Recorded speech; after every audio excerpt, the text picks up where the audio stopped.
Olá, sou o primeiro tenente QOPM de Oliveira, oficial da Polícia Militar do Paraná, com 15 anos de serviço e sem possuir qualquer punição ou condenação. Peço um pouco da atenção dos senhores, pois após ouvirem aquilo que tenho a dizer, um pouco sobre a minha vida profissional, saberão o motivo pelo qual tive a coragem de estar aqui publicamente para dizer algumas verdades tristes da realidade do estado do Paraná, bem como do Brasil, a fim de incentivarem vocês a protestarem por nossos direitos. Conto com o apoio do Datena, do Marcelo Rezende, da Raquel Sherazade e de outros apresentadores na divulgação deste vídeo, e se autorizarem o Faustão, também gostaria do apoio do programa dele. Apesar de estar com isto na cabeça, digo aos senhores que não tenho interesse nenhum de estar me expressando anonimamente, até porque, dentro da Polícia Militar do Paraná, só existe um tenente PM com o nome de Guerra de Oliveira. No final do ano de 2009, solicitei a minha transferência para o 19º Batalhão de Polícia Militar, com sede na cidade de Toledo, Paraná, cidade esta localizada na região de fronteira do Brasil com o Paraguai. Após alguns meses de serviço na região de fronteira, durante as minhas fiscalizações nos meus plantões de serviço, principalmente nas madrugadas, observei que mesmo detectando algumas irregularidades e relatando tudo isso através de relatórios, dos quais cito aquele conhecido como parte, documento este em que o militar deve relatar o que presenciou como irregular, nunca fui ouvido através de algum procedimento administrativo, a fim de apurar o que era relatado, nas partes em que confeccionei, como por exemplo, encontrar viaturas policiais militares que deveriam estar realizando patrulhamento ostensivo dentro da área urbana das cidades de fronteiras. Estas viaturas, juntamente com seus condutores, eram encontradas por este oficial nas rodovias estaduais e federais que margeavam estas cidades, o que demonstravam que esses policiais militares tinham outros objetivos diversos do que era esperado para os mesmos, pois nessas rodovias já existiam policiais rodoviários federais e estaduais para realizarem o patrulhamento, portanto, não existindo a necessidade de estarem às margens dessas rodovias. Detalhe que nessas rodovias, na maior parte das vezes, transitam ônibus, caminhões e veículos que vêm do Paraguai com diversos tipos de produtos. Cabe ressaltar que boa parte do contrabando, descaminho, drogas e armas que adentram ao Brasil pelo Paraguai entram justamente por estas cidades que fazem fronteira do estado do Paraná com o Paraguai. O mais absurdo foi quando o comandante à época, o senhor Major Wellington, disse uma vez durante o café da manhã, no momento em que estava sendo passado o serviço para outro tenente, de que a partir daquela data todos os tenentes estariam proibidos de irem fiscalizar as cidades da área do batalhão e que estavam dentro da área de fronteira, sem que antes o mesmo fosse avisado com antecedência dos nossos deslocamentos. Agora eu pergunto, se vocês estivessem protegendo um galinheiro, vocês diriam a uma raposa o momento em que vocês iriam sair do lado do galinheiro? Após alguns dias, no pátio do estacionamento do 19º Batalhão, em que trabalhava, se aproximou da minha pessoa um tenente dizendo que eu estava prejudicando o esquema que lá existia na região, e posteriormente me ofereceu a quantia de R$50 mil mensais para que quando eu estivesse no meu plantão de serviço, deixasse de fiscalizar os municípios que pertenciam à área do batalhão e que estavam dentro da área de fronteira, sendo que, de imediato, eu não aceitei o que ele me ofereceu, e como na ocasião não teve nenhuma outra pessoa que tivesse presenciado tal proposta, não tive como confeccionar uma parte daquilo que ocorreu, pois com certeza o tenente iria negar aquilo que ele me disse, e aí ficaria a minha palavra contra a dele. Passado mais alguns dias, entrei de férias, e qual foi a minha surpresa ao saber durante as minhas férias, por um colega de serviço, de que teria sido publicado em boletim geral a minha transferência para outro batalhão da PM, distante da região de fronteira. Quando, do meu retorno das minhas férias, simplesmente o oficial responsável pelo setor de pessoal do 19º Batalhão me disse que eu teria sido transferido para o 16º Batalhão, com sede na cidade de Guarapuava, Paraná, ou seja, cidade esta a mais de 300 quilômetros da região de fronteira com o Paraguai. Detalhe que existia à época uma falta de tenentes no 19º Batalhão, o que não justificava a minha transferência para outro batalhão. Durante o período em que trabalhei na fronteira, percebi que existem pelo menos 3 grupos de oficiais e praças da Polícia Militar do Paraná que atuam com a participação de outros servidores estaduais e federais e ainda com o apoio de deputados estaduais e federais que de uma forma direta e indireta se beneficiam economicamente em virtude de tudo que adentra ilegalmente em nosso país. Entendo que o pior bandido é aquele que é pago justamente para combater a criminalidade. De que adianta movimentos como o Viva Rio, do Rio de Janeiro, e o Sou da Paz, de São Paulo, onde diversas pessoas nesses estados lutam diariamente para tentar reduzir de alguma maneira a criminalidade, se membros da própria polícia agem à margem da lei? Após me apresentar para trabalhar no 16º Batalhão, permaneci neste novo local por pouco mais de 1 ano e depois acabei sendo transferido novamente para outro batalhão, na cidade de Curitiba, Paraná. Cabe destacar que durante o período em que trabalhei no 16º Batalhão, acabei sofrendo algumas perseguições pelos amigos do meu antigo comandante, durante um período em que o comandante do 16º Batalhão se ausentou por estar doente, como, por exemplo, respondi a um FATD, Formulário de Apuração de Transgressão Disciplinar, que nada mais é do que um procedimento administrativo, pois fui acusado de ter praticado uma transgressão disciplinar, pelo fato de não estar utilizando a boina, ou seja, a nossa cobertura, no interior de uma viatura policial militar. Detalhe que existe um regulamento de uniformes da PM, onde consta que não é obrigatória a utilização da boina no interior de viaturas policiais militares. Além deste procedimento administrativo, citado anteriormente, outros procedimentos instaurados também foram arquivados após constatarem de que eu era inocente das acusações que me foram imputadas. Cabe destacar que caso eu tivesse sido punido num desses procedimentos, a minha próxima promoção seria atrasada, em virtude dos pontos negativos oriundos de uma possível punição. No início do ano de 2012, já em Curitiba, fui trabalhar primeiramente no FAS-PM, Fundo de Atendimento à Saúde dos Policiais Militares, que na época também passou a cuidar da saúde dos servidores públicos estaduais.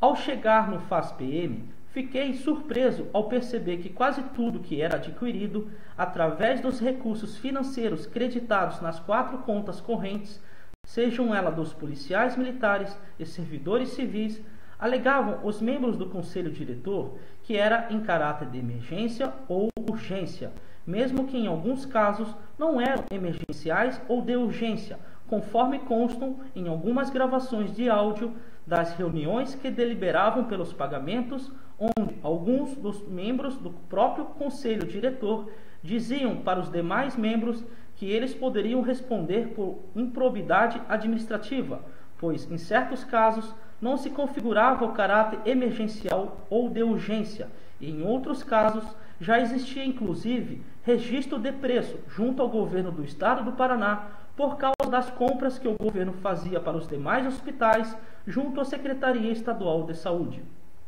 Outra constatação é que existiam processos de compras onde, dentre os 3 orçamentos realizados, o mesmo erro de grafia constava nos 3 orçamentos, apesar das empresas serem diferentes.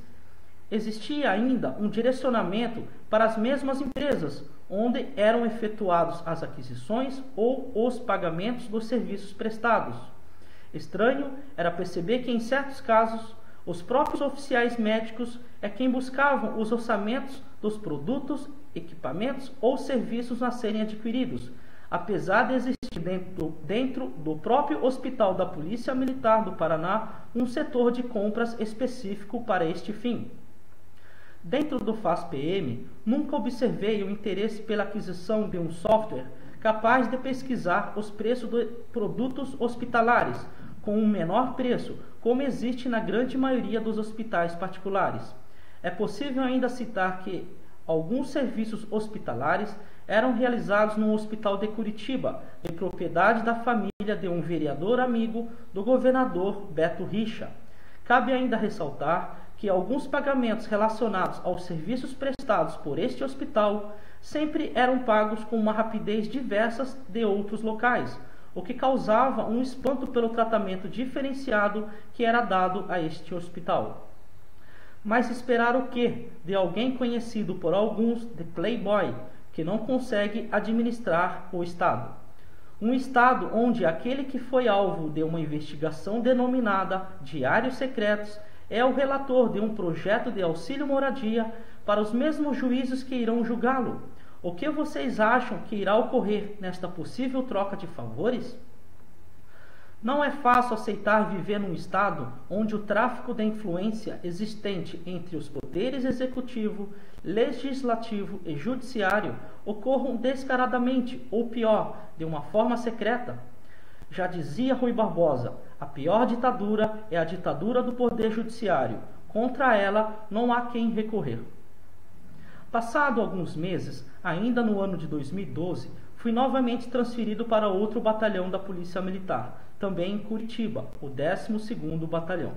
Apesar de ser o tenente mais antigo do batalhão, considerando os demais tenentes, percebi que o tratamento dado à minha pessoa era diferente de alguns tenentes, pois alguns desses sequer concorriam à escala de oficial de dia, CPU, como por exemplo, um tenente que não tirava o serviço, pois cursava o curso de medicina, que é um curso integral. Apesar deste tratamento diferenciado, até acredito que em virtude do comandante à época do 12º Batalhão, o Tenente-Coronel Rocha, ser amigo do Coronel Washington, sendo este irmão do Major Wellington, permaneci a trabalhar no serviço operacional durante todo o período em que permaneci no 12º Batalhão. Certa vez, soube, através de soldados que trabalham no serviço operacional do 12º Batalhão, o local onde era realizado o sorteio do Jogo do Bicho, de Curitiba e região metropolitana, e acabei repassando esta informação ao Tenente-Coronel Rocha, que era o comandante do 12º Batalhão, pois esse local ficava dentro da área de responsabilidade do batalhão. A ideia, ao comentar isso com o comandante do 12º Batalhão, era de realizar uma operação no local onde era efetuado o sorteio do Jogo do Bicho. Mas qual foi a minha surpresa ao ouvir do Tenente-Coronel Rocha o seguinte: não vamos se meter nisso, e você está querendo arrumar confusão. Tem muito interesse nesse tipo de negócio. Eu já imaginava ouvir isso, pois quase todos da área da segurança pública sabem que parte da alta cúpula das polícias recebem algum tipo de agrado para não interferirem no Jogo do Bicho. O Jogo do Bicho de Curitiba é de parte de alguns da Polícia Civil e a região metropolitana é de parte de alguns da Polícia Militar. O governador e os deputados estaduais não vão querer prejudicar as suas campanhas, pois se quisessem, mandariam amanhã as duas polícias realizarem operações com o intuito de proibirem o Jogo do Bicho, pois quase todas as bancas de Jogo do Bicho de Curitiba e região metropolitana estão na maior parte das vezes ao lado de um revendedor lotérico ou ao lado de outros pontos comerciais, e todos eles utilizam máquinas eletrônicas iguais às que fazem a leitura de cartões de débito e crédito, ou seja, semelhante às apreendidas numa operação do GAECO de Londrina, Paraná, por ocasião em que um ex-comandante-geral da Polícia Militar do Paraná foi relatado como envolvido no esquema.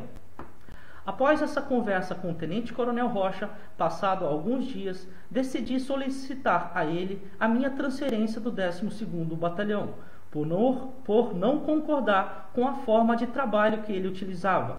Dias depois, o próprio comandante do 12º Batalhão perguntou aonde eu gostaria de trabalhar. Aí eu disse 2 locais que teriam interesse de ser transferido. E ele me pediu um tempo, pois iria ver o que conseguiria. Numa terça-feira, durante a formatura semanal, perante toda a tropa do 12º Batalhão, o Tenente-Coronel Rocha disse a todos que o batalhão estava se despedindo naquele dia de 2 oficiais, de um capitão que estaria sendo transferido para comandar uma companhia de outro batalhão e da minha pessoa, que estaria sendo transferido para a oficina de comunicações da Polícia Militar. Antes, porém, de me apresentar na oficina de comunicações, tive que me apresentar na diretoria de pessoal da Polícia Militar, a fim de conversar com o diretor de pessoal, que era nada mais, nada menos do que o Coronel Washington, sendo este irmão do Major Wellington. A conversa não foi nada agradável, pois o Coronel Washington, por 2 vezes em que conversei com o mesmo, este me tratou mal, vindo a me sentir ameaçado por ele, pois inclusive, numa segunda conversa com o mesmo, 2 dias depois, e na presença do Tenente-Coronel Márcio, o Coronel Washington novamente me tratou mal, chegando a me fazer uma revista pessoal, a fim de saber se estava portando algum gravador de voz, retirando inclusive meus celulares do meu bolso, sem o meu consentimento, vindo ainda a me dizer de que eu não iria mais para a oficina de comunicações da Polícia Militar, e que ele iria me transferir para o 22º Batalhão, localizado em Colombo, Paraná, e que o comandante de lá, ou seja, o Tenente-Coronel Monteiro, estaria me aguardando de braços abertos para me receber, e que eu iria voltar de lá num curto espaço de tempo, respondendo algum procedimento administrativo. Toda essa conversa, como já dito, foi presenciado pelo Tenente-Coronel Márcio, que não acabou por fazer nada para interromper as arbitrariedades que estavam sendo praticadas pelo Coronel Washington contra a minha pessoa, sendo que, dias depois, o Tenente-Coronel Márcio disse à minha pessoa que não teria feito nada por não saber o que fazer naquele momento em que o Coronel Washington praticou os abusos citados contra a minha pessoa. Ao chegar para trabalhar no 22º Batalhão, acabei indo trabalhar na 2ª Companhia, no município de Almirante Tamandaré, Paraná. Já nas 2 primeiras semanas, não fui tratado com respeito pelo capitão comandante da 2ª Companhia, inclusive na presença de praças. Após me sentir mal da saúde, solicitei ao subcomandante do 22º Batalhão autorização para procurar um médico do próprio Hospital da Polícia Militar do Paraná, HPM, sendo autorizado de imediato.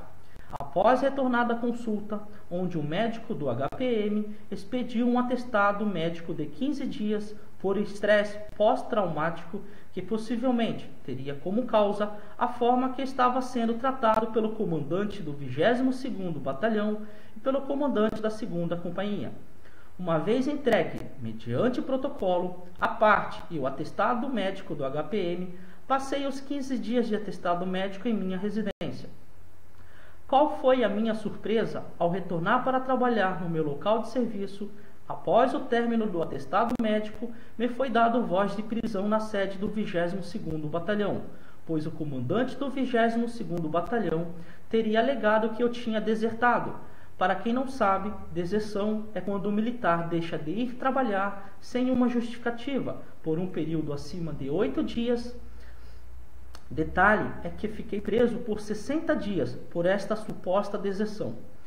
Como teria desertado se tinha sido dispensado por 15 dias do serviço por um médico que trabalha no próprio Hospital da Polícia Militar e entregue o atestado médico mediante protocolo?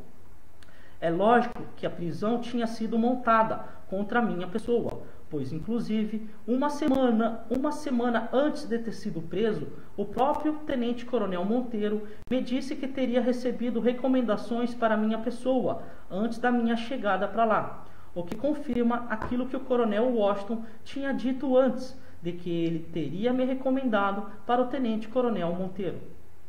Um detalhe é que no dia da minha prisão, isso já lá no presídio militar, confeccionei um habeas corpus e solicitei para que o oficial de dia do presídio encaminhasse o habeas corpus para o plantão judiciário, mas segundo o oficial de dia, o comandante do presídio tinha negado o encaminhamento do habeas corpus. Dias depois, confeccionei um segundo habeas corpus, mas soube que o desembargador relator só iria julgá-lo após a minha soltura, ou seja, perderia o mérito de julgá-lo depois.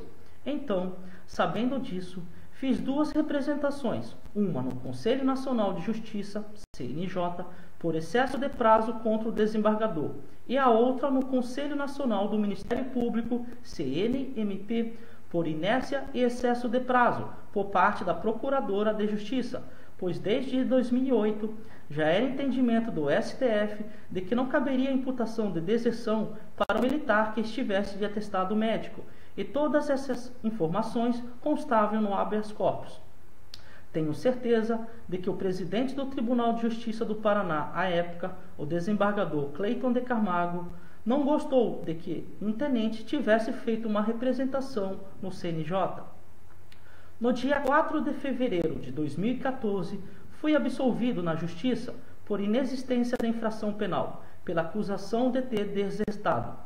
Diante disso, após conversar com o comandante-geral da Polícia Militar do Paraná e o subcomandante-geral da Polícia Militar do Paraná, solicitei providências junto à Corregedoria da Polícia Militar a fim de apurar a conduta dos oficiais que disseram que eu teria desertado, pois consegui provar no meu julgamento, com o apoio de algumas gravações, de que pelo menos 4 oficiais da polícia não teriam dito em testemunho o que de fato aconteceu, no que tange ao que estava sendo apurado sobre a suposta deserção.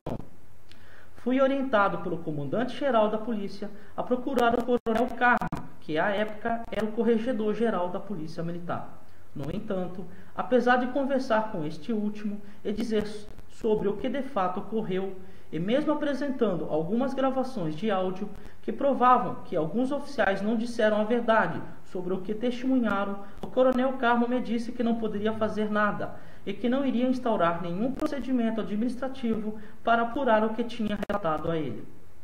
Ao ouvir essa resposta do coronel Carmo, não esperava tal atitude, em virtude da função que eu mesmo exercia. Por isso, resolvi prestar este desabafo aos senhores. Para se ter uma ideia de como funcionam as coisas dentro da Polícia Militar do Paraná, existe uma comissão de promoção de oficiais, CPO, onde esta é responsável por utilizar alguns critérios para promover os oficiais da polícia. No entanto, apesar de existirem basicamente duas formas principais dos oficiais de serem promovidos, que seria pelo critério de antiguidade e de merecimento, na maior parte das vezes esses critérios não são respeitados ou são utilizados ao critério de políticos, que escolhem quem são aqueles que devem ser promovidos por merecimento.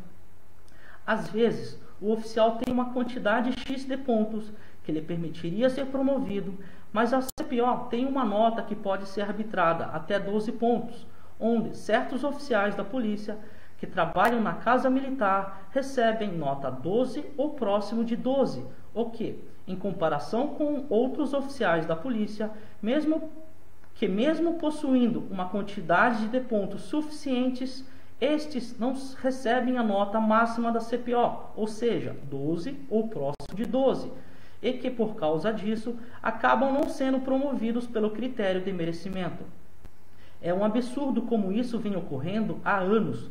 Todos os oficiais da polícia sabem que isso ocorre, mas ninguém tem coragem de tornar isso público, principalmente na mídia. Já chegou ao cúmulo do governador do estado do Paraná criar uma medalha e só receberem esta medalha os oficiais que trabalham na Casa Militar, o que gera um desconforto entre os oficiais que não trabalham naquele local. Quem trabalha na Casa Militar, basicamente, são os oficiais que trabalharam durante a campanha eleitoral, com os candidatos ao governo do estado, e uma vez eleito, o governador, como forma de agradecimento durante o seu mandato, acaba que pressionando o comandante-geral da polícia para promover aqueles que trabalham na Casa Militar. Isso acaba acontecendo também com aqueles oficiais que assumem algumas funções de comando dentro da Polícia Militar, tais como o comando-geral, o subcomando-geral, diretorias e outras, onde os oficiais que lá assumem recebem a quantia de até R$5.000 por exercerem tais funções. Quem nomeia os outros oficiais acabam tendo uma moeda de troca perante aqueles que foram nomeados, ou seja, um acaba devendo favor para o outro. o coronel Washington, à época em que foi chefe da Casa Militar, no governo do ex-governador Roberto Requião, tinha como subordinados dentro da Casa Militar o agora coronel Tortato, o tenente-coronel Rocha e o tenente-coronel Monteiro. Gostaria que fosse observado com atenção por parte do Ministério Público que, entre os anos de 2012 e 2013, a Secretaria de Segurança Pública do Paraná realizou um projeto para digitalizar os rádios de telecomunicações de suas polícias. No entanto, um projeto que até então custaria próximo de 160 milhões de reais deixou de ser levado adiante. As pessoas que estavam responsáveis por este projeto simplesmente foram tiradas das funções que exerciam ou sendo transferidas para outras funções, justamente por serem funcionários concursados, e outros que tinham cargos de comissão foram destituídos de seus cargos. Na época, nenhum procedimento ou processo foi instaurado para apurar o que aconteceu. Passado alguns dias, outra equipe de funcionários indicados pela própria Secretaria de Segurança Pública do Paraná realizou outro projeto para digitalizar os rádios de telecomunicações de suas polícias. Porém, este projeto teve como nome Projeto Delta, e o custo deste projeto ficou próximo de 40 milhões de reais. É claro que existe uma banda podre dentro da Polícia Militar do Paraná, que inclusive conta com o apoio de políticos e outros servidores, pois como todos nós sabemos, nenhum crime organizado consegue sobreviver sozinho e sem a participação de outros órgãos. E isso não acontece só no estado do Paraná, está quase que disseminado em todos os estados da federação, não só dentro das polícias, como também em outras profissões. Aqui talvez seja o clímax da minha insatisfação em querer dizer tudo aquilo que todo brasileiro, patriota e honesto gostaria de expressar. Como primeiro-tenente da Polícia Militar do Paraná, tenho um salário de um pouco mais de 10 mil reais e prestes a ser promovido ao posto de capitão da PM, terei um salário de quase 16 mil reais. Posso dizer que estou numa zona de conforto comparado com a grande maioria da população brasileira que recebe menos de 2 salários mínimos. Teria todos os motivos para ficar quieto e achar que a corrupção não é problema meu, e ficar apático como a maioria da classe média brasileira, vendo tudo isso acontecer pela televisão ou internet. Como ficou claro, pelo fato de ser um oficial da PM honesto, sofri e estou sofrendo perseguição dentro da minha instituição, assim como já ocorreu com outros oficiais e praças honestos, e que por causa disso, achei por bem dar um basta em tudo o que estou passando e procurar transmitir aquilo que penso sobre o nosso país, para aqueles que, como eu, querem ver um país diferente do que está aí. É preciso colocar o Brasil nos eixos. Precisamos de um movimento maior do que do ano de 2013, a fim de provocar um treme-terra em nosso país, pois os políticos que aí estão não ouviram ou não entenderam os nossos anseios. É sabido que desde o final do ano de 2010 tivemos a denominada Primavera Árabe, nos países do Oriente Médio e do Norte da África, onde seus povos buscavam combater a censura, a repressão em seus países, dentre outras coisas, através de manifestações, protestos e revoluções. Estamos no início do outono no hemisfério sul, por isso acredito que está na hora de iniciarmos o que denomino outono latino, ou quem sabe, daqui a uns 6 meses, após uma mobilização organizada de toda a sociedade, iniciarmos uma primavera latina, já que estaremos perto das eleições, a fim de combater não só a corrupção, como também tudo aquilo que os povos dos países da América Latina têm se revoltado nos últimos anos contra seus governantes. Mas vocês devem estar surpresos de como um tenente da Polícia Militar está conclamando isso, se a própria Polícia Militar em nosso país é tida como repressora? Pois bem, digo aos senhores que acredito que não só eu, como também outros oficiais e praças das demais polícias e corpos de bombeiros dos demais estados e do Distrito Federal são favoráveis por mudanças nas estruturas das polícias, inclusive da Polícia Civil, a fim de que essas se tornem mais próximas da população e sejam vistas como instituições em que a sociedade possa confiar. Da mesma forma em que acredito que as polícias precisam passar por mudanças, em paralelo, precisamos valorizar os bons policiais que protegem a nossa sociedade diuturnamente, sejam eles militares, bombeiros e policiais civis. As manifestações que iniciaram a partir de junho de 2013 no Brasil ocorreram, ao meu ver, como forma de protestar quanto ao descaso que o governo federal, estadual, distrital e municipal tem dado às reivindicações básicas do nosso povo, e não somente pelos 20 centavos do transporte público. Isso vai bem além disso, desde a falta de investimento em educação, saúde, segurança pública e outros. Aquilo que o povo deseja, a maioria dos atuais políticos não estão preocupados em ouvirem e atenderem. Afinal, como não ouvir se todo o poder emana do povo? Para que as manifestações tenham resultados esperados, é preciso que todos se envolvam com o caso e não somente acompanhar pela televisão, internet ou revistas. Importante destacar é que as manifestações da sociedade são contra o governo. Precisamos tirar os atuais governantes do poder e proclamarmos eleições diretas num curto espaço de tempo. Os integrantes das polícias, sejam elas militares, bombeiros e policiais civis, também são partes integrantes desta sociedade, que da mesma forma que outras categorias são desvalorizados pelo governo. Para que vocês tenham uma ideia, eu, como primeiro-tenente da polícia, já ouvi da tropa, ou seja, dos praças, que, para quem não sabe, são os soldados, os cabos, os sargentos e os subtenentes, que se pudessem, também estariam junto do povo nas manifestações, e que só não fazem isso por causa da disciplina e da hierarquia ainda existente dentro das instituições militares. O problema é que o governo está aproveitando da hierarquia e da disciplina para colocar as polícias contra o povo. E isso não pode acontecer, até porque, como já disse, os policiais e bombeiros também pertencem à sociedade e estão sendo desprestigiados, assim como a grande maioria das categorias de nosso país.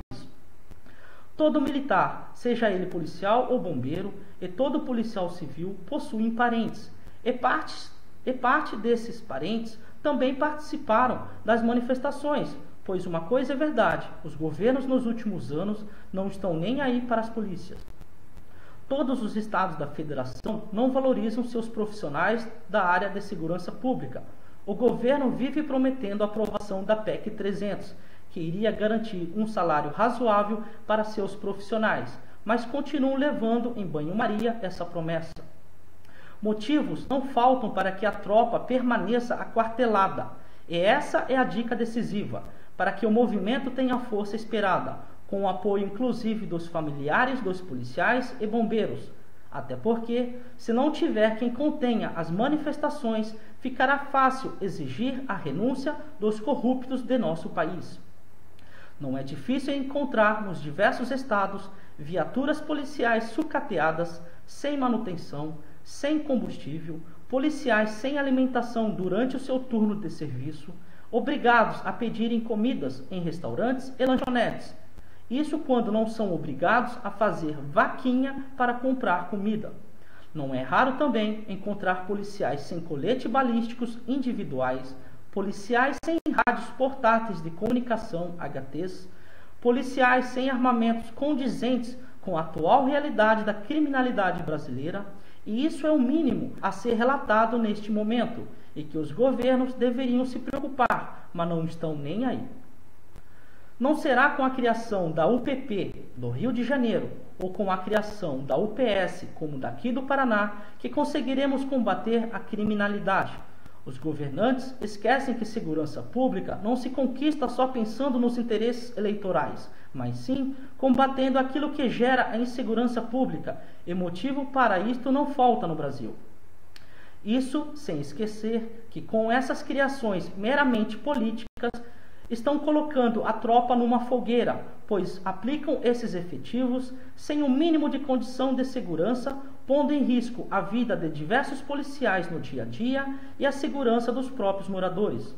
Se os governantes dessem tanta atenção à segurança pública como dizem, já existiria há anos um Ministério da Segurança Pública.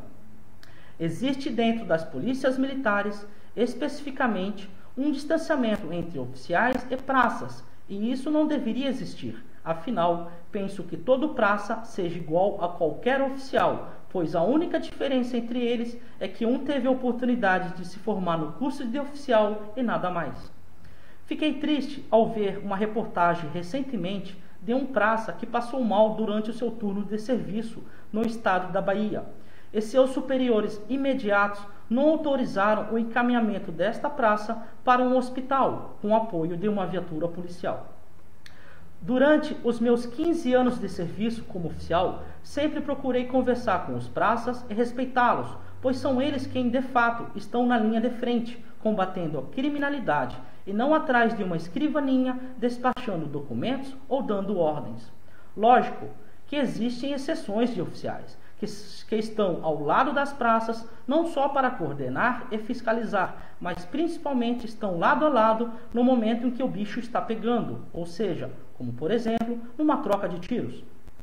Por incrível que possa parecer, uma forma de vocês tentarem reduzir a repressão que os governantes estão impondo a vocês é de se aproximarem dos bombeiros, policiais militares e civis, ou seja, pelo menos tentem somar forças a estes, pois estes também são discriminados pelos mesmos governos que os quais vocês estão se manifestando. A dica que dou é de procurarem as associações de praças e até mesmo de oficiais dos diversos estados. Vejam o quanto eles também são humilhados por esses governos que não querem ouvir ninguém. Se quiserem saber um pouco mais da indignação dos policiais militares e bombeiros militares, acessem alguns sites da internet que retratam tudo aquilo que eles criticam do governo, como por exemplo o site www.pec300.com ou www.abordagempolicial.com ou ainda www.sosbombeiros.com. A história já mostrou que a única forma de conseguir alguma coisa de um governo é de se organizarem através de associações, pois assim terão mais força de cobrar algo do governo. Se realizarem manifestações sem uma organização, não chegarão a lugar nenhum. Como exemplo disso, foram as manifestações de 2013, onde, num primeiro momento, o governo sinalizou por mudanças sobre aquilo que o povo pedia, mas, passado alguns meses, tudo caiu no esquecimento. A exemplo disso, cito Alexis de Tocqueville, que foi um historiador francês e um pensador político, e em 1831 esteve numa viagem de estudos nos Estados Unidos, a fim de conhecer a realidade daquele país. E constatou que um dos segredos, já naquela época, era que a sociedade americana tinha por hábito de se reunir em associações para exigirem do governo aquilo que queriam. E isso foi relatado em seu livro, A Democracia na América. Para Tocqueville, individualmente não somos nada. A democracia para ele estava relacionada nas associações, e estas servem para difundir nossos interesses.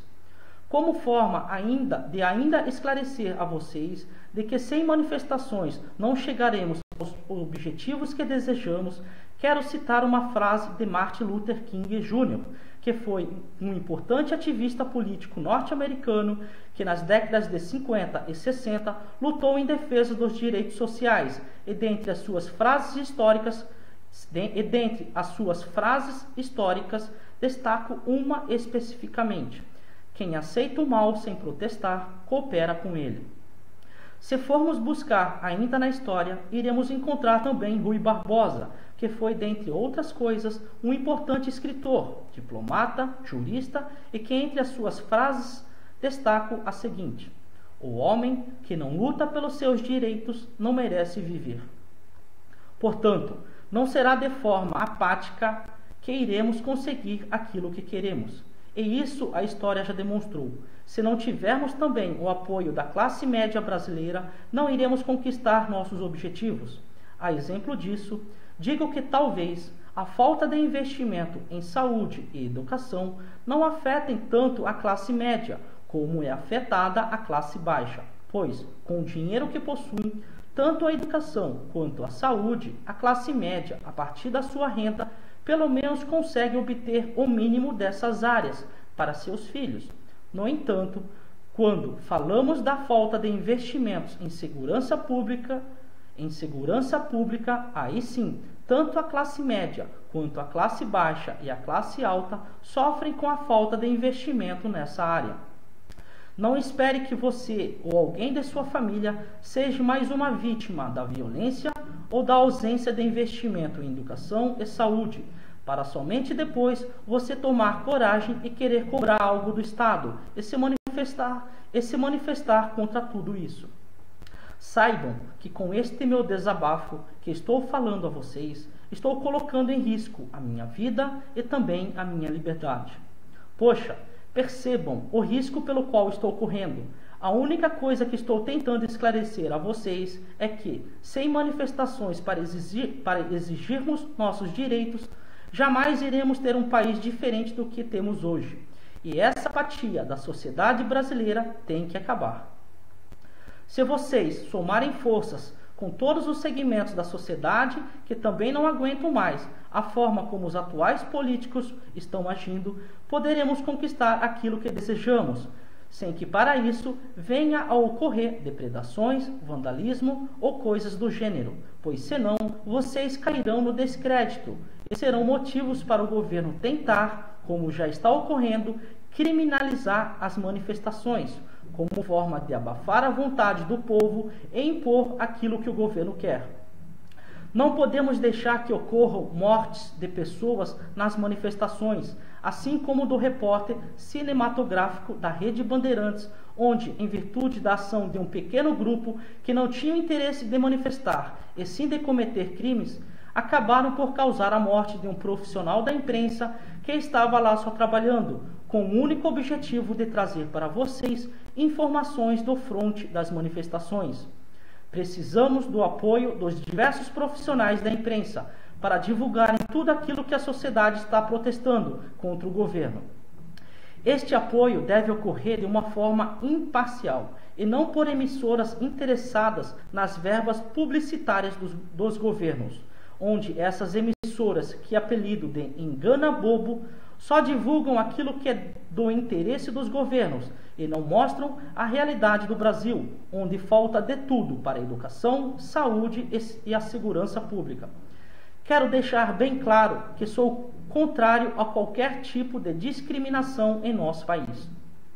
Não podemos também permitir qualquer tipo de censura em nosso país, seja contra a imprensa ou contra qualquer ato de manifestação do povo. Da mesma forma que não podemos aceitar a censura, não podemos permitir com que os chamados rolezinhos sejam discriminados, pois se estes não incidirem na prática de qualquer crime, não temos motivos para querer impedir o encontro desses jovens que marcam esses encontros pela internet. Entendo que a sua proibição é danosa para o nosso país, pois demonstraria o início de um apartheid. Não podemos ainda permitir a instalação de um tribunal de exceção, pois entendo que a escolha de um advogado deve ocorrer de uma forma livre de cada um e não imposta pelo Estado, até porque é necessário um tempo hábil, inclusive, para que o advogado monte a defesa do acusado. Criar esse padrão FIFA não é algo democrático, pois afeta o que se espera de um Estado democrático de direito. Quando digo que precisamos do apoio de todos os segmentos da sociedade, também me refiro sem distinção de religião ou credo, pois entendo que neste momento não interessa saber sobre isso. Os representantes das diversas igrejas, como formadores de opiniões, devem explicar a seus membros que essa luta é contra a política adotada pelos governos, que não respeitam a vontade do povo. Quero citar alguns representantes das principais igrejas que julgo de fundamental importância para o apoio neste movimento: Marcelo Rossi, Silas Malafaia, Apóstolo Valdemiro Santiago, Bispo Edir Macedo, Estevão Hernandes e Sônia Hernandes, Missionário R.R. Soares, dentre outros. Peço desculpas caso tenha esquecido o nome de algum representante da igreja, mas como disse anteriormente, a ideia é ter um movimento independente da igreja a que você pertença e que não esteja atrelado a qualquer dependência partidária ou algum interesse financeiro dos atuais governos. Se querem levar bandeiras nas manifestações, que levem a bandeira do Brasil, de seus estados e municípios, mas não confundam esse movimento com manifestações partidárias. Posso garantir que a principal reivindicação está relacionada à educação, que julgo ser a base de qualquer governo que queira crescer, tendo uma população instruída capaz de cobrar seus direitos a fim de se tornar um país desenvolvido. Precisamos valorizar todos os profissionais da área da educação, em especial aos nossos professores, que não possuem a mínima infraestrutura para preparar suas aulas, principalmente nas escolas federais, estaduais e municipais. Escola pública deixou de ser referência em nosso país. Foi o tempo em que nossos professores eram valorizados financeiramente e respeitados. Hoje em dia, é cada vez mais difícil encontrar no último ano do ensino médio jovens que queiram se tornar professores. Enquanto o salário da maioria dos professores não superam a casa dos 3 dígitos, a corrupção costuma atingir facilmente a casa dos 6 ou acima de 9 dígitos. Isso é uma vergonha. Investir em educação tem um efeito cascata positivo, pois aquele que investe em educação não irá precisar investir muito em saúde e segurança pública. A saúde pública é outro ponto que não podemos esquecer, pois a falta de investimentos implica em diversas mortes. A valorização dos profissionais que cuidam diuturnamente de nossos doentes não pode ficar no segundo plano. Não será com a vinda de médicos de outros países que iremos resolver o problema da saúde pública. Da mesma forma que não podemos esquecer o descaso que o governo tem tido com nossos aposentados, que mal conseguem pagar por seus remédios e sustentarem a si e a sua família. A má administração da Previdência Social acarretou na criação do fator previdenciário, que em muito prejudicou aquele que trabalhou uma vida inteira e na hora que achou que iria desfrutar da sua aposentadoria, se vê obrigado a procurar um emprego para complementar a sua renda, para não passar por necessidades, e isso é um absurdo. O que seria do nosso país se não fossem os nossos agricultores? Não sei como estaria a nossa economia. São eles que fazem com que a nossa balança comercial não fique no fundo do poço. No entanto, qual é a atenção dada pelo governo ao agronegócio? Quase nenhuma. Reforma agrária tem que ser iniciada, antes de tudo, pelas terras públicas, ou seja, do governo, justamente para que a nossa agricultura cresça a cada dia, pois o que não falta neste país é de pessoas querendo trabalhar e produzir alimentos, fazendo com que a economia se movimente a fim de auxiliar na balança comercial. Não podemos deixar que se instale ainda mais a insegurança jurídica em nosso país, pois senão nenhum investidor irá ter coragem de injetar dinheiro em nosso país. Precisamos ainda valorizar os policiais civis que, ao invés de estarem investigando crimes, estão, na maioria das vezes, cuidando de presos em delegacias. Esses profissionais, assim como os policiais militares, bombeiros, agentes penitenciários e guardas municipais, precisam ter um salário digno para manterem suas famílias, bem como de infraestrutura para poderem trabalhar, seja com viaturas, equipamentos e armamentos, para combaterem o crime e protegerem o patrimônio público. Quando falo do crime, não podemos esquecer de uma reforma do sistema prisional, pois não será amontoando presos em delegacias e presídios que iremos conseguir uma ressocialização desses presos. A sociedade brasileira clama por respostas rápidas. Precisamos de reformas que o povo quer e não que os atuais políticos querem, principalmente quando falamos do cometimento de crimes contra a vida, como, por exemplo, a redução da maioridade penal. Por experiência, sou favorável para uma redução da maioridade penal para 13 anos de idade. Lógico que para isso, em paralelo, também precisamos de reformas sociais. O combate à corrupção deve ter como início a aprovação de uma pena de 30 anos de prisão no regime fechado para aquele que pratica ou participa do crime de corrupção. Além, é claro, de uma alteração no regime de progressão de pena para todos os crimes previstos em lei, a fim de que aquele que venha cometer qualquer tipo de crime, de fato cumpra sua pena na íntegra e, com isso, não venha a se beneficiar com o atual regime. A questão social não pode ser esquecida quando falamos também dos presos, pois sabemos que todo aquele que está preso tem uma família, e esta família não pode ser penalizada pelo crime praticado por seu familiar. Se esquecermos da família do preso, teremos no futuro próximo outras pessoas presas pela falta de apoio do Estado. Isso sem contar da família da vítima, que também não pode ser esquecida, afinal, esta é sem dúvida a quem mais vai sofrer. Não podemos culpar os filhos dos presos pelos erros de seus pais, pois acredito que, se existe uma pessoa presa, o maior responsável por isso seja o próprio Estado, que não lhe ofereceu em muitas vezes a educação necessária para que ele pudesse se desenvolver e conseguir de uma forma honesta sustentar a ele e a sua família. Lógico que existem exceções para isso, pois existem pessoas instruídas que também cometem crimes, mas na sua grande maioria o preso vem de uma classe social baixa.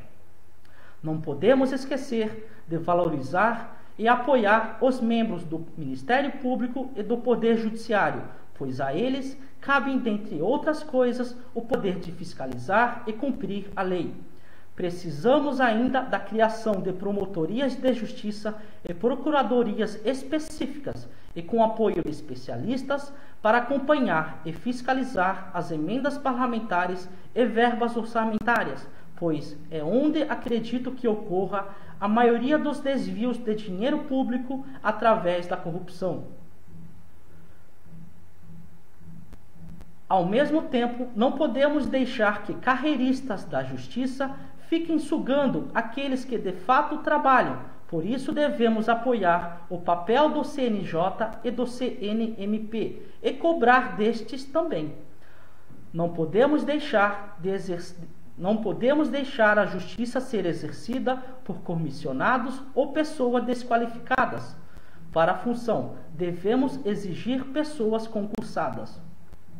Da mesma forma que não podemos esquecer o papel que os policiais federais e os servidores da Receita Federal têm no crescimento do nosso país, pois tiveram seus serviços nos últimos anos desprestigiados, em virtude das grandes operações que realizaram e por terem prendido diversas pessoas, dentre elas vários políticos, e que por isso que necessitam do nosso apoio, pois com certeza esses profissionais estão amordaçados em virtude das diversas operações que realizaram no passado. Não consigo imaginar um país como o nosso, com diversos problemas de infraestrutura e logística, e o governo investindo no Porto de Cuba. Será que não é uma forma mais fácil de desviar o dinheiro público? Pois, como sabemos, já é tão difícil fiscalizar as aplicações dos recursos públicos dentro do nosso próprio país, o que dizer de obras em outros países? Será que o governo ainda não observou a realidade das nossas estradas e de nossos portos?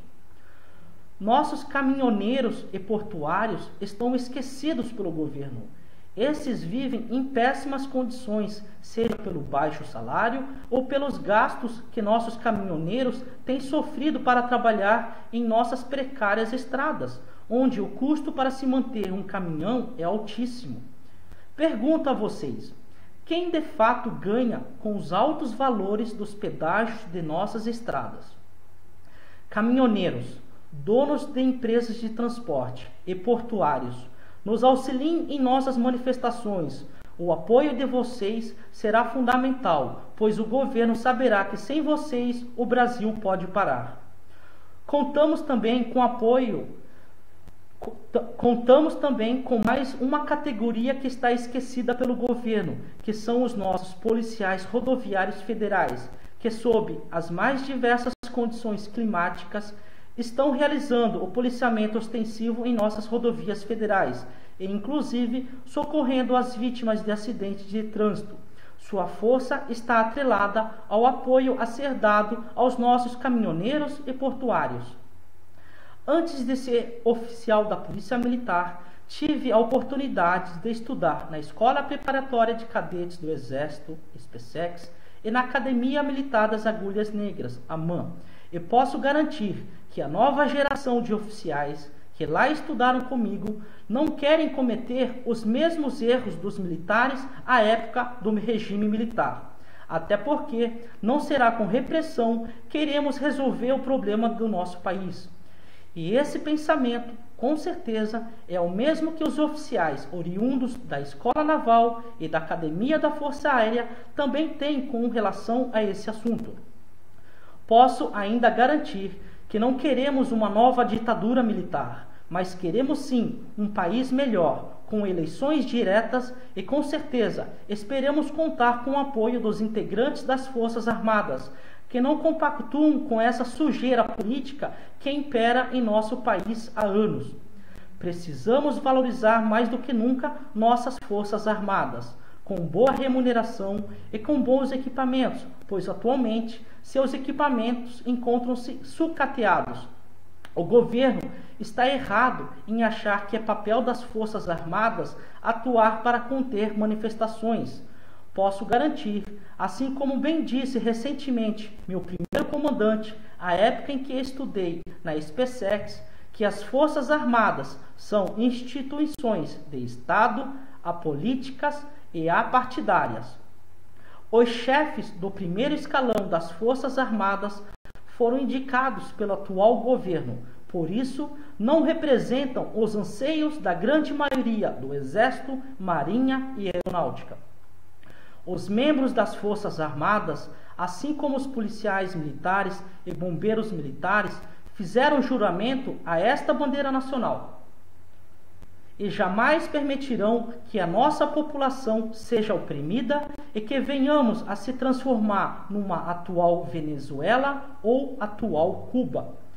Tenho certeza de que se estivessem vivos nos tempos atuais, os patronos das Forças Armadas, o Marechal Luiz Alves de Lima e Silva, Duque de Caxias, o Almirante Joaquim Marques Lisboa, Marquês de Tamandaré, o Marechal do Ar Eduardo Gomes e o patrono das polícias militares e civis Joaquim José da Silva Xavier Tiradentes, não ficariam omissos a tamanha desordem, injustiça e corrupção e passariam a defender a nossa pátria. Forças Armadas, até quando os senhores irão tolerar isso? Aos senhores compete defender a nossa pátria. Mesmo sendo militar, quero deixar bem claro que sempre fui contra a ditadura, seja ela como for, inclusive da atual, que estão tentando implantar em nosso país, através de políticas que afrontam tudo aquilo que prevê um Estado democrático de direito. Precisamos ter coragem para enfrentar esse sistema, que em muito está prejudicando nossos trabalhadores assalariados. Por isso, entendo que necessitamos de um capitalismo forte com feições sociais, concordando com o que eu ouvi recentemente sobre este tema. Até porque, assim como numa empresa que visa o lucro, precisamos ter em mente que um governo precisa crescer e o seu lucro deve ser em prol do seu povo. Para isso acontecer, precisamos ter uma economia forte. Mesmo não sendo da aprovação da maioria dos atuais políticos brasileiros, que não querem largar de roer o queijo, precisamos alterar a Constituição Federal e nossas leis, pois precisamos que o voto seja distrital, vez que somente assim poderemos inclusive exigir o recall dos políticos. Isso mesmo que vocês ouviram, exigir um recall dos políticos, caso eles não estejam atendendo os nossos anseios, pois podemos inclusive revogar seus mandatos e fazermos novas eleições para substituir o político que não está de acordo com aquilo que queremos. Vivemos num período em que os atuais partidos políticos não representam mais aquilo que o povo quer, pois eles, na maioria das vezes, querem o poder a qualquer custo. Por isso defendo também o voto avulso, pois assim poderíamos votar num candidato que, mesmo que este não esteja afiliado a qualquer partido político, até porque a maioria dos partidos políticos estão desacreditados, desprestigiados pela população. Para isso acontecer, necessitamos de reformas na Constituição Federal. Como as manifestações de 2013 não surtiram o efeito esperado, podemos ainda, neste outono latino, ou quiçá mais para frente, após uma mobilização da sociedade numa primavera latina, exigir a renúncia dos atuais políticos que não representam os nossos anseios, até porque eles só estão preocupados em acertar as coligações para as próximas eleições e abafar os casos recentes de denúncia de corrupção, como exemplo da Petrobras, dos trens e do metrô. Importante é que fique dito o seguinte: não será apenas com participação de uma minoria que iremos alcançar esses objetivos. Nenhum líder irá colocar a sua cara para bater se não sentir que o povo quer isso e está do lado dele. Nos últimos meses, criou-se uma expectativa com relação aos nomes do general Heleno e do ministro Joaquim Barbosa, como pessoas que poderiam dar um novo rumo na condução do nosso país. Eles, sozinhos, nunca conseguirão mudar essa cultura de corrupção enraizada em nosso país, e eles têm consciência disso. Somente percebendo esse apoio da maioria da população é que podemos conseguir sensibilizar os sentimentos de patriotas como do general Heleno e do ministro Joaquim Barbosa a encabeçarem uma liderança contra o atual sistema político de nosso país, pois acredito que estes só não se posicionaram perante o clamor que vem surgindo em torno de seus nomes, pois esses ainda não perceberam o amadurecimento da maioria da população em querer lutar pelos seus direitos e que por causa disso não podem neste momento assumir a liderança de um movimento capaz de transformar essa desordem naquilo que está escrito em nossa bandeira: ordem e progresso. Enquanto não aprovarem o voto distrital e o voto avulso, não existe outra forma desses e de outros líderes se candidatarem nas próximas eleições. No entanto, faço uma ressalva: cuidado com os falsos líderes que irão surgir querendo tirar vantagens políticas nas próximas eleições.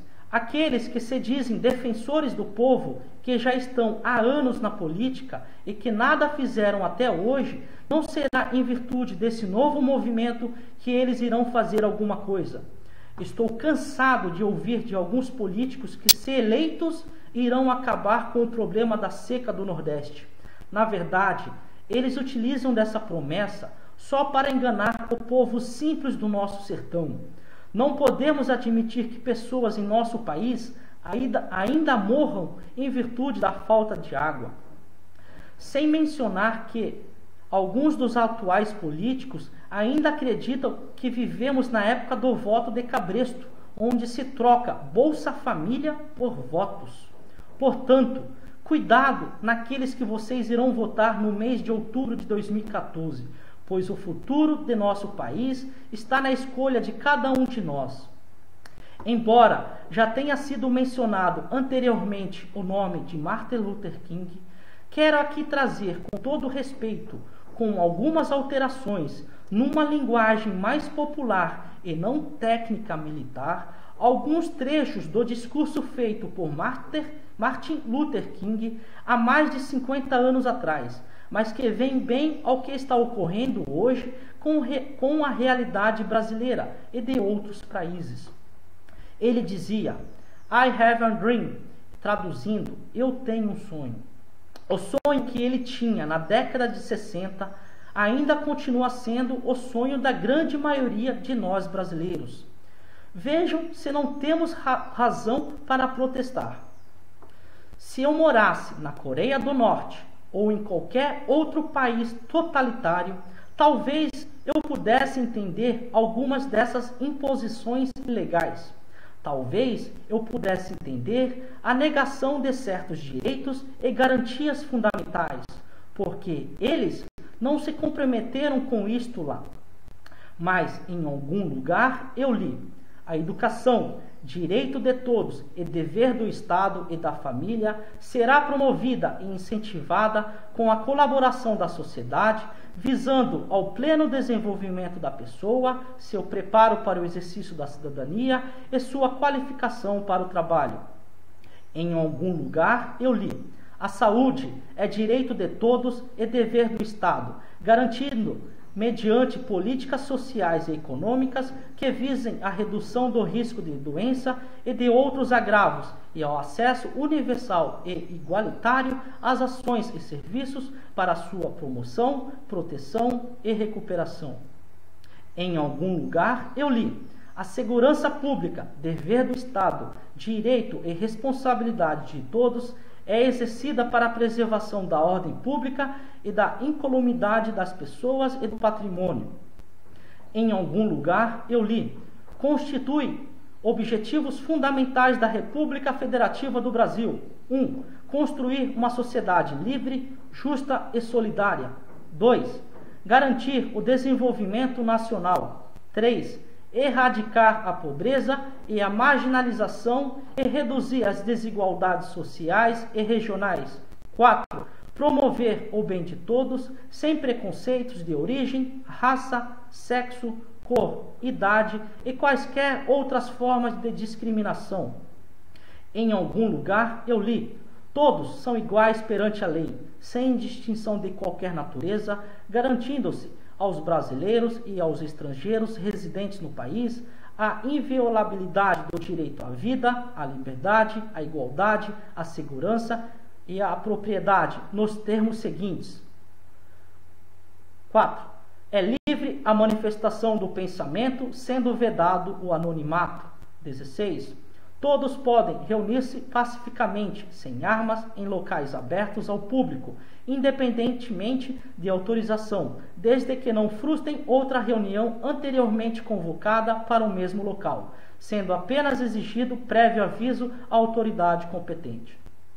Como dito anteriormente, caso vocês não consigam o apoio dos policiais militares, bombeiros e policiais civis em nossas manifestações, por favor, não recuem por causa disso.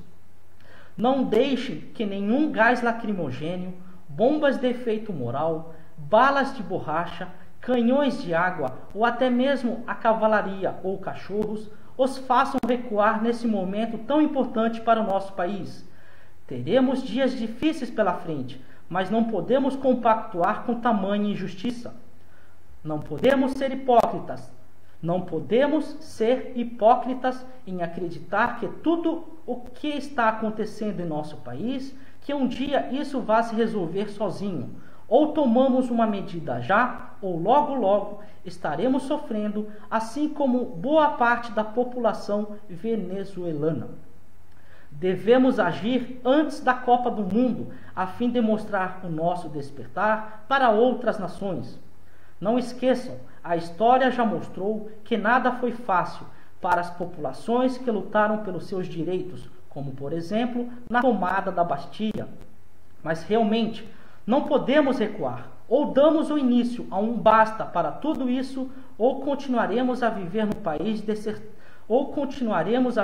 país de terceiro mundo. Cabe a vocês decidirem isso agora, se mudamos ou permanecemos como estamos. Se queremos a médio e longo prazo termos uma vida como nos países da Suécia, Noruega, Áustria, Suíça ou Dinamarca, que passamos a se organizar, seja na sua escola, no seu local de serviço, em bares, academias, associações, Lions, Rotaries, maçonarias, nas escolas, nas ruas, enfim, seja onde for. Seja você jovem ou da idade que tiver, converse com seus amigos, pois somente juntos conseguiremos fazer da democracia uma realidade para todas as pessoas deste país. O papel dos jovens neste movimento julgo ser de fundamental importância, pois, além da juventude, da coragem, a história brasileira sempre teve os jovens como aqueles que deram início nas manifestações populares. Independente de onde você more, seja na comunidade mais simples ou no bairro de classe média, se unam, tenham os mesmos objetivos, senão nunca chegaremos a lugar algum. Jovens desse país, as sedes dos poderes executivo e legislativo de nossos estados pertencem ao povo. Como já disse, se organizem e ao adentrarem na sede desses locais, procurem não danificarem nada no seu interior, pois o patrimônio que lá existe é nosso. Brasília, por ser a capital do país, esta merece uma atenção especial. Por isso, jovens não só de Brasília, mas principalmente do entorno de Brasília, se reúnam, se organizem e criem uma estratégia para alcançar nossos objetivos, pois a força de vocês irá demonstrar para o restante do país que o poder é do povo e não da corja de políticos e de pessoas corruptas. Na década de 90, quando cursei o ensino médio, eu li o livro Cidadão de Papel, do jornalista Gilberto Dimenstein, e passado mais de 20 anos, percebo que nada mudou em nosso país. Continuamos a ser cidadão de papel. Será que você vai querer isso para seus filhos e netos? Não acha que está na hora de mudarmos isso? Não escute este depoimento como se você não pudesse fazer nada. Pare de ficar omisso, o país precisa de você. Quem nunca viu pessoalmente ou na televisão a imagem de alguém sofrendo nas filas dos hospitais para ser atendido? Ou pior, jogado ao chão, aguardando uma maca ou um leito? Será que ninguém se comoveu ao ver a menina Ruth, que agonizou por mais de 11 dias antes de morrer, pela falta de estrutura no hospital de Belém, no Pará, em janeiro de 2011? O descaso com a saúde pública brasileira é resumido, por exemplo, no desabafo dado pela médica Ângela Tenório à imprensa durante o seu turno de serviço no Hospital Estadual do Estado do Rio de Janeiro. E esse vídeo pode ser encontrado atualmente no YouTube. Será que você nunca viu a precariedade das nossas escolas nos mais diferentes rincões de nosso país, seja de norte a sul ou de leste a oeste, onde falta de tudo, inclusive material escolar e comida para os alunos? Quantas vítimas mais da violência irão morrer pela falta de investimento na área da segurança pública? Tenho certeza que você não vai querer que isso ocorra com você ou com algum membro da sua família. Até quando vamos permitir o descaso com o transporte público, onde boa parte dos salários de nossos trabalhadores são utilizados para pagar por passagem de ônibus e metrôs precários? Como mencionar a pirâmide de Maslow se vivemos num país onde nem as necessidades básicas são atendidas? Um país que não oferece uma qualidade de vida no trabalho para nossos trabalhadores? Até quando isso? Milhares de brasileiros não têm onde morar ou moram em péssimas condições de moradia, colocando em risco suas vidas, e o governo só preocupado em construir estádios para a Copa do Mundo padrão FIFA. Só os políticos e os empreiteiros corruptos é que irão levar alguma vantagem nesses estádios. Acorda, Brasil!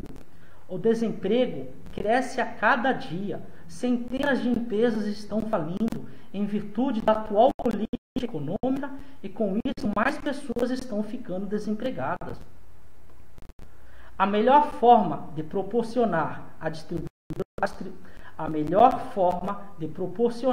a distribuição de renda em nosso país através de uma boa educação, pois com ela qualquer cidadão pode ter a chance de conquistar uma vida digna. O povo está cansado de pão e circo. Não é dando uma miséria de dinheiro ao povo ou com a Copa do Mundo que iremos sair dessa situação lamentável.